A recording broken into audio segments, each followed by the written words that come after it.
This new pope is getting ready for his new life. It comes with new robes, a new car for a man who once took public transportation, and also a new home. And years ago, we got to go behind the scenes to look at the papal residence. So tonight, come with us again as we go through the historic halls and rooms where Pope Francis will live.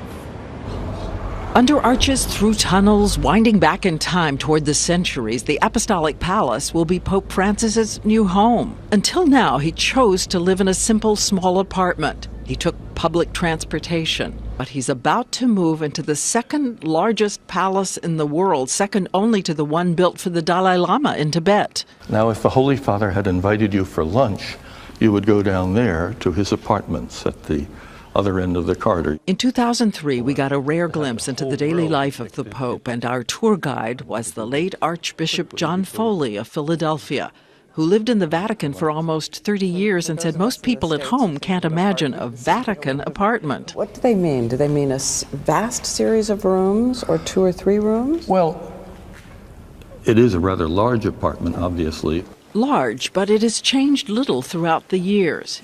Here, Pope Benedict at his desk in his modest study, religious artifacts, scholarly texts, even a TV. It's the same room we saw when Pope John Paul II gave a tour.